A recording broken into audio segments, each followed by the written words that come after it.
Hey, what's going on, faithful? Thanks for joining us. Sorry it's been a little bit since we brought you the last episode. Just definitely had some craziness going on.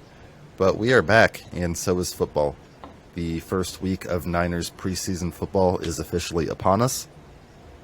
Good time to be back, right? I mean, right when the preseason. Yeah, absolutely. We've been out for about a year now. We were just, reminiscing about that earlier. So yeah, we're going to talk about some of the latest and greatest highlights with the Niners, and also some of the standouts from the preseason game. So first, we'll just, go over some real quick. I know this one happened a while ago, but like I said, we haven't been on the air, so we're just going to go through this real quickly. I think on our last episode, we were talking about how Alex Mack was unsure if he was going to come back for a 14th season. He has since decided to retire, which is unfortunate because, he's an all-pro player, and, he really solidified the center position for us last season. So, obviously, that opens up the opportunities for guys like Donovan West, Danny Brunskill, to win that center job. But, congratulations to Alex Mack. 13 long seasons in the NFL. And that's a long time for a center. Yeah. I mean, it's a very physical position.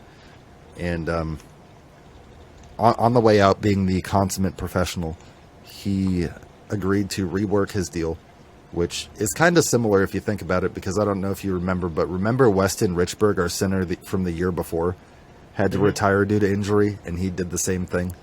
So he reworked his deal from $3.3 million to $1.2 million to save the Niners a little bit more money. So appreciate you there, Big Mac. That's awesome. Yeah. And let's see here. Yeah, I actually mentioned that Weston Richburg did the same thing in my notes there. The Niners obviously elected to not pursue a veteran center on the free agent market like former Brown and Packer J.C. Treader. Instead, they're going to stick with the guys that they have, like, as we mentioned, Danny Brunskill, Donovan West is in the mix as well. They've got a few other guys that just, aren't coming to mind right now. But yeah, I mean, Mac, 36 years old. He earned a 7th Pro Bowl honor last year. So 7 Pro Bowls in 13 seasons. So, pretty impressive there. He had long runs. Yeah. He's definitely a hell of a player. He had long runs in Cleveland and Atlanta before joining the Niners. And D Ford has officially been released. We've talked about him a lot. It was anticipated that he would be released. He officially was. He's been excused from minicamp and everything like that. This has always been expected. So D Ford, who was 31 years old, played in 7 games combined in the last 2 seasons with various back and neck injuries. We originally he came to San Francisco in 2019 on a 5-year, $85.5 million extension when we got him from the Chiefs. And he ended up producing in 18 games 9.5 sacks. So, he really didn't get on the field very much for us at all. When he was on the field, he was disruptive, but he wasn't on the field very much. In his final year... 9.5 and 18 isn't terrible, but yeah. It's like, exactly. The reliability just wasn't there.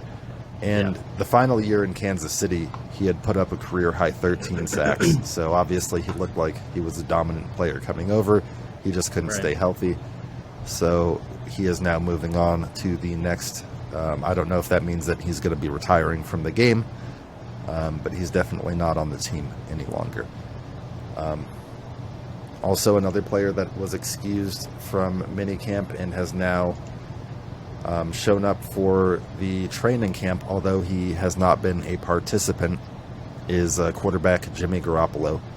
It is expected that he will probably be released, if not traded, by the time, the final cutdowns roll around. So, Yeah, I mean, obviously the Niners haven't been able to find a suitable trade partner at any point throughout the offseason. You would think, with the way things have gone with Cleveland, that they would be one of the top teams that might be seeking his assistance. Yeah, you know, and given also the problems with Deshaun. right. Yeah, I would think Cleveland would be a place, and then also the Jets were rumored after Zach Wilson got hurt. Obviously, Salah being the head coach in New York That makes a lot of has sense. connections to Jimmy.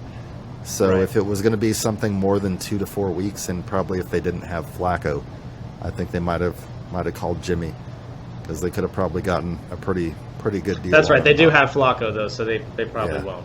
Yeah, Flacco's got a Seems Super like Bowl Cleveland's wonders. really his only chance at this point. The only team that might be interested. An injury can happen at any point here going into the second week of the preseason. You never know True. what's going to happen. But yeah, I mean, there's definitely not a lot of places. I mean, the Niners are expected to hold on to Jimmy until the final cutdowns. Obviously, you don't want to release him, and God forbid he goes to a team like Seattle. You know, like Right. Oh, I've also heard Seattle possibly being in that talk as well. yeah, Not as much, but yeah, that could be a potential. But he'd have to be released before they could get him, because obviously they're never gonna trade him to Seattle. right. Yeah, you probably wouldn't intentionally want to do that because they do believe that Jimmy's a good player. So, but Jimmy's been at training camp. He's been throwing on the side field. Obviously, he seems to be fully recovered. He looks good. But the Niners have no intention of playing him in the preseason because obviously, as you and I have discussed, if Jimmy were to get injured in a preseason game, the Niners are on the hook for his full $24.2 million salary for this season. So I didn't realize definitely- that. No wonder Yeah. they're not going to play him. Like, Yeah. whew. Yeah, I mean that's Too big of a risk. It wouldn't make sense. But you know, Jimmy has been a professional for us for the last several seasons. So we want to thank him for his time. But it does seem like the team has completely shifted over to Trey Lance at this point.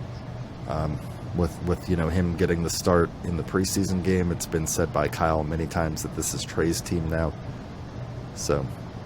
Yeah, We'll have to see where Jimmy ends up. I definitely don't think his career's over, though.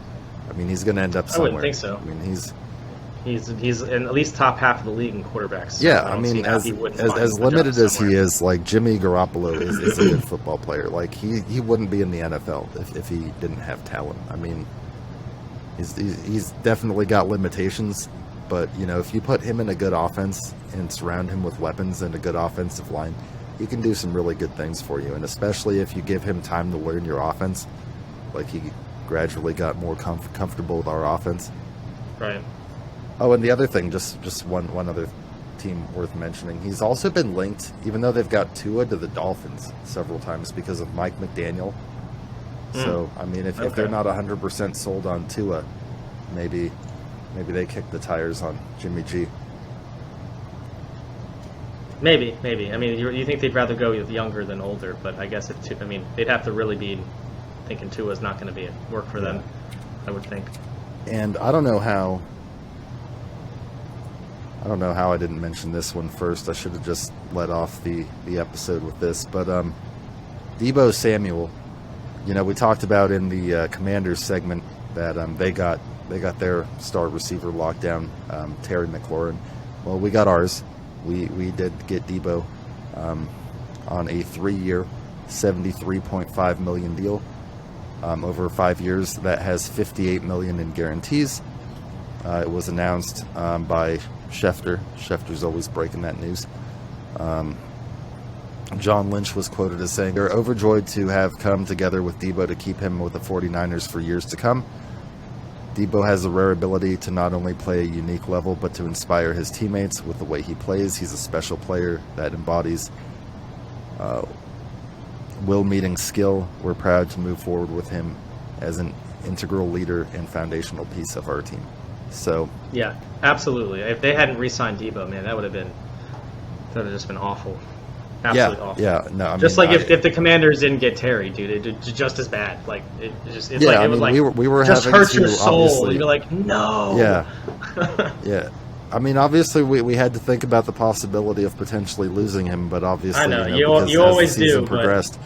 Yeah, as the season progressed and there wasn't a deal like for both of us that we were like, oh God, is this going to get done? like Jesus Christ. But yeah, I mean, man, like... this has been a crazy offseason for receivers. I just want to bring this up real quick. Debo's the 7th wideout this offseason to sign a deal worth at least $24 million per year. Seven. Wow. Yeah. These contracts before the season, so high. Yeah. Jesus. But before this season, only DeAndre Hopkins was making that much. Now there's 8 of them. Now there's 8. It's crazy. Yeah. The receiver market is just blown up, dude. It's just nuts. crazy.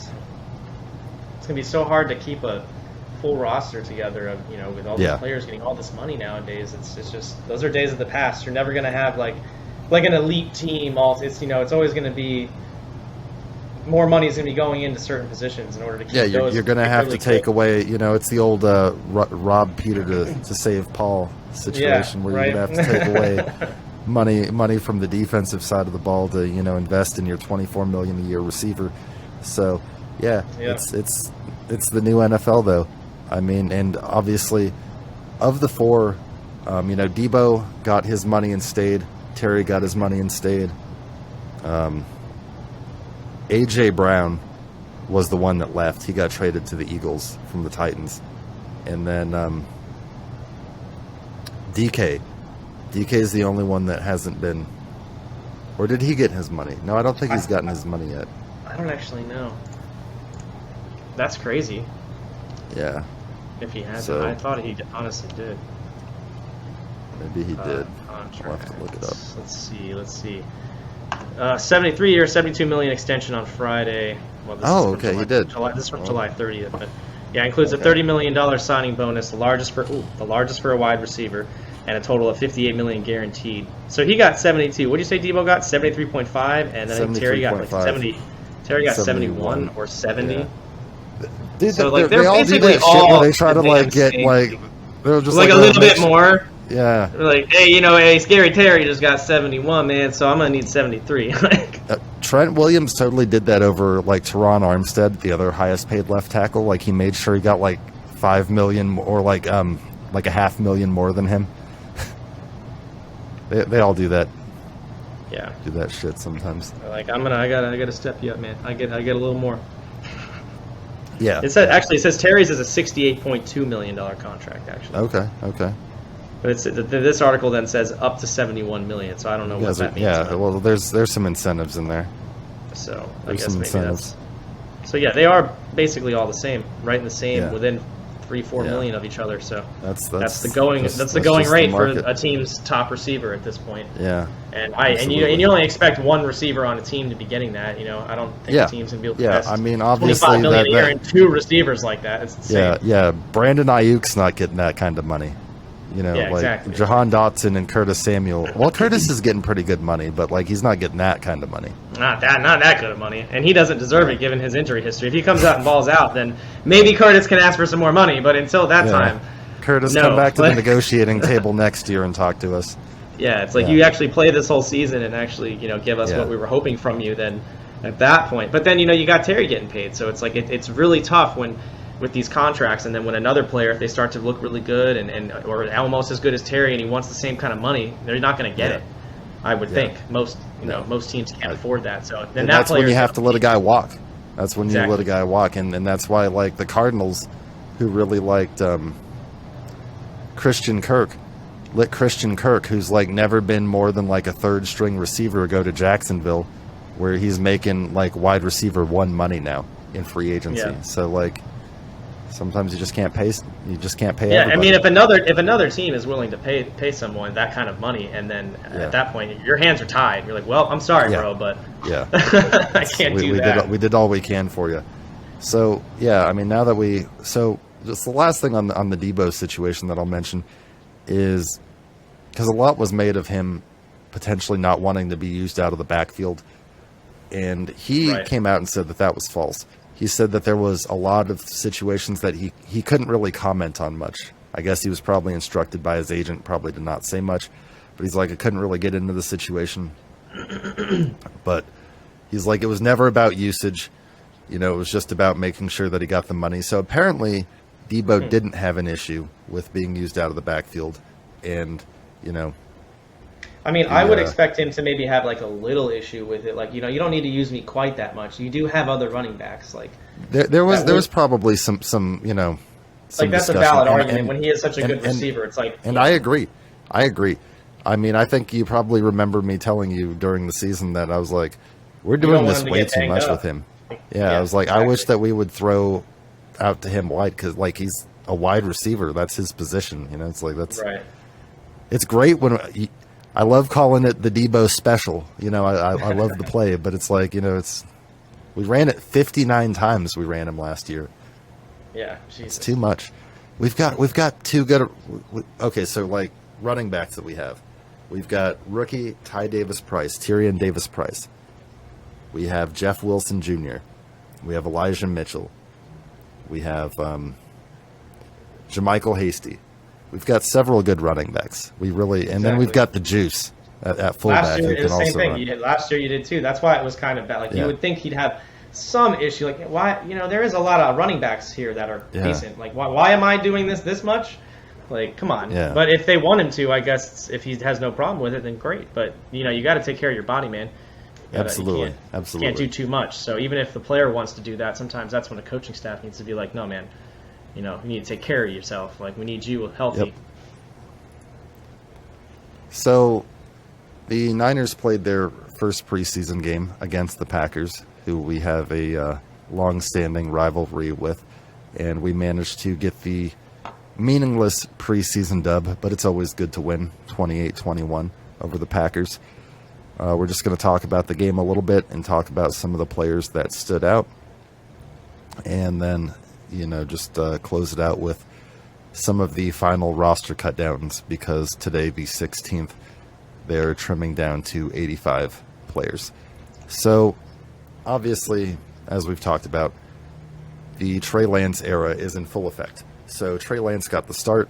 Definitely big news for the Niners. He ended up playing what was a total of 11 plays. His first drive came out, led the Niners down the field to a field goal. Yep. Disregard that. Yeah, and he was a little off at first. Obviously, he hit Ross Dwelley, our backup tight end, a little bit high on a pass. It was like a 3-yard gain. Ross could have gotten some more yards if the ball would have been better located. Placed better. Yeah. Yeah, exactly. There was also a couple times where he missed a couple receivers just off the mark a little bit. He did on his second drive. Kyle sent him out for a second drive because he said he wanted to see him for about 10 plays, and he ended up playing 11. He did hit third round draft pick Danny Gray in stride, so he didn't have to turn around for the ball or anything. He actually hit him in stride, his best throw of the day, on a long 76-yard touchdown pass. So that was the way that he closed out his day, so ending on a positive note. And like you mentioned, his scramble was probably one of his better plays as well. Yeah, his scrambles are always good. I mean, that's obviously his strong suit, so it's more whether or not how much he's worked on his passing. And that deep pass was really nice. That definitely shows a lot of promise. It just seems like he still needs to work on the accuracy, especially on the short throws. Intermediate. It's like routes, you would think those would be the easier throws, but he makes that bomb down the field, which was beautiful. But then he throws it way off when it's 4 yards away. Well, when we talked about it earlier, that's kind of how Josh Allen was at first. Remember how I said Josh Allen? It took him a couple years to learn how to locate, and now Josh Allen throws everything good. So right. We can hope that I mean, he's got the arm strength. If he like Josh Allen, I would think. I mean, Josh Allen's he might have a bigger arm. I don't know, but pretty close, I would think. So if they're right around there. Trajectory. Absolutely. But yeah, I mean, he looked pretty good for 10 plays. Obviously, there's definitely things to work on. He's has up and down days in training camp and practice, as we always hear about every day. But that's to be expected, and he's also going up against a pretty solid defense in the Niners defense. I mean, I think we ranked 3rd in the NFL last year, so we're nothing to That's always the best, though, to have your own team's defense to be good, because it makes their offense better. Iron sharpens iron. Probably absolutely. part of why they say defense wins championships. I know it's not meant in exactly that thought, but I think that it could also work in that way as well. That it strengthens your offense by the practices that you get with them, because that's who you play against more often than anybody is your own team. So. Absolutely. And then so Trey's numbers on the day was 4 out of 5 for 92 yards and a touchdown. And then Nate Sudfeld came in, who was expected to be the number 2, and he threw a touchdown pass on his first drive, or on his first play. He threw touchdown pass right to Ray McLeod, our free agent wide receiver acquisition. And Ray McLeod had like 4 catches for 63 yards. He went off. Nice. He had a fumble at one point, unfortunately, like Antonio Gibson did. But, great game besides that. I mean, I don't know if he has a history of that or not. I mean, fumbles happen in the NFL, so you can't. Yeah, no, he doesn't really have it. Oh, he had a fumble, history. So then it shouldn't be a big deal. No, I was just mentioning that as like that was probably the only thing he did wrong. But he had 4 catches, 63 yards, and a touchdown, so he had a great game. Yeah, that's great. I mean, if he played a whole game and stayed on track with that, damn. And then Sudfeld as the backup was 8 of 11, 103 yards, 1 touchdown, no picks. Wow. He had a good game.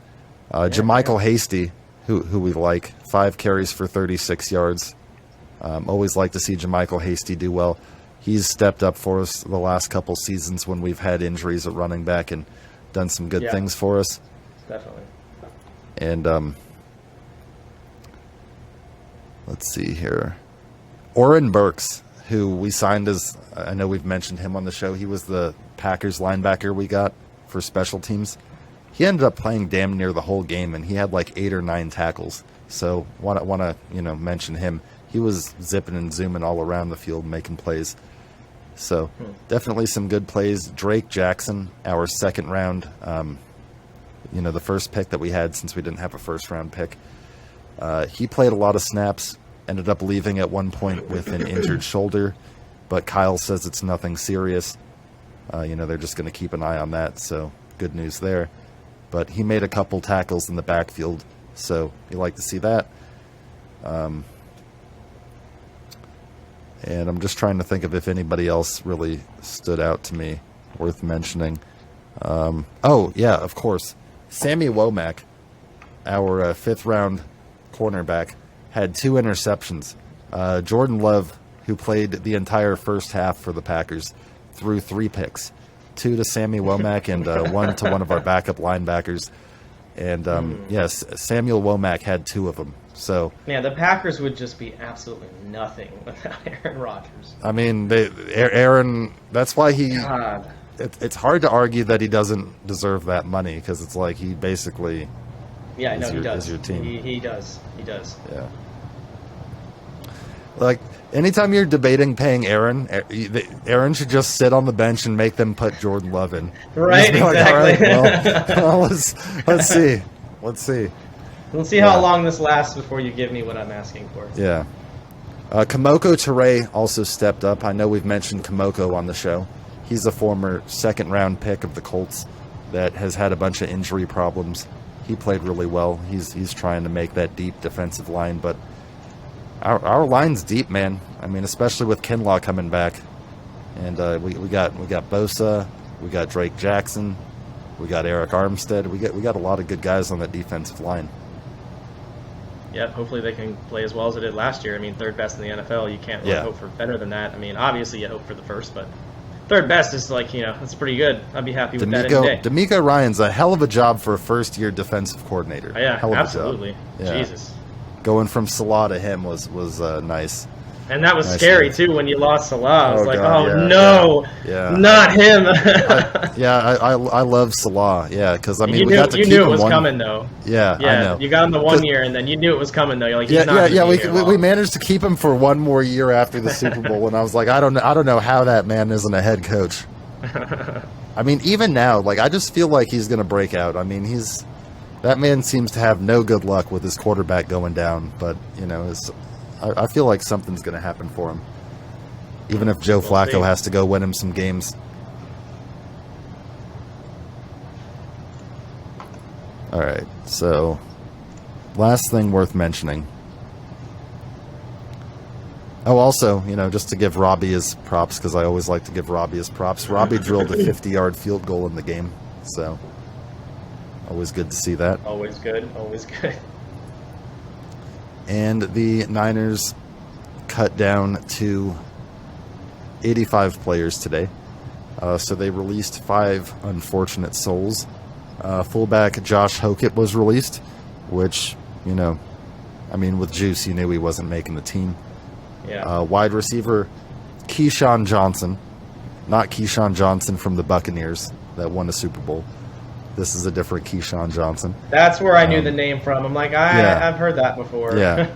Keyshawn Johnson did catch the 2-point conversion in the game that we just played, so he made a couple good plays in that game. So, you can hope that he made enough of an impression to maybe catch on with another squad somewhere, maybe. And then we also had Robert Kimdichie. Yeah, we'll just say Kimdichie. So Robert Kimdichie, who was a former first-round pick of the Arizona Cardinals, he's had a rather unfortunate NFL career. He was brought in with a lot of hype, obviously being a former first-round pick, and he just, he's been suspended a couple times. I think he's failed some drug tests, and he just has not been the player that they thought. So the Niners took a shot on him. Obviously, we have Kevin Givens and a lot of other guys. Obviously, we mentioned Kinlaw. We have Kalia Davis, who we just drafted, who's been injured. So the Niners have enough other guys that he was expendable, obviously didn't do enough to impress, and got released. Right. And then the last and final guy is cornerback Darques Dinard. Now, what's notable about him is Sorry. What happened? Just the name. No, the name just for some reason I thought it was funny. Oh, yeah. What was it again? Darques? Darques Dinard. Yeah, so he was he was signed for the Week 17 game last season against the Rams, when we had to win to get into the playoffs. And he ended up playing the guy had been on the team for less than a week, and he ended up having to play 30 snaps in that game. So he basically helped save our season. So he was on the bubble as a corner, but the Niners went out, and we got Charvarius Ward in free agency. We have Emmanuel Mosley. We have Samuel Womack, who's a rookie, who we just mentioned. So obviously, and then Jason Verrett, who we brought back. So we have enough talented players at corner. Obviously, they deemed him expendable, and not too surprising of a move, but that takes the roster down to 85 players. There's going to be another cut down before the season kicks off, so we'll definitely follow up with that. There's going to be a lot more players cut that time around, but that was the latest 5 to go anyway. Yeah, we'll get to see more what the final roster is going to look like here soon. Oh, and that guy's name is Kimdichie. So I was close. I said Kimdichie. I was close, but Robert Kimdichie. Okay, yeah. It's just Kimdichie. Yeah, so it makes it. Okay. Once you see it once, it's that's not hard. But yeah, reading those N names with the N in the front, they're tricky. Throws you off. Yeah, there we go. Robert Kimdichie. All right. Well, that's better. That makes more sense. All right. Well, that's really all we have for preseason week 1. We'll definitely be back next week to recap our next preseason game, which is against. Yeah, I was gonna actually. What time are that those? It's against the Vikings, because we're kicking off joint practices with the Vikings this week. So we'll see who gets action. I think they said something like 25 of the Niners players, and I know it was probably a similar thing with Washington, but 25 players didn't even suit up for the game. Obviously, those are guys like Debo, Ayuk, Bosa. No need to see them. Trent Williams, exactly. He's not playing. Yeah. It's like Tom Brady. You're not going to see him in a single preseason game. That would be insane. Why would you risk it all? Why would you risk some overzealous rookie linebacker trying to make a name for himself, hitting Tom at the knees and just ruining your season before it starts? Right. Ugh. Yeah. That's all bad. But yeah, join us next week. Well, thanks for joining us, everybody.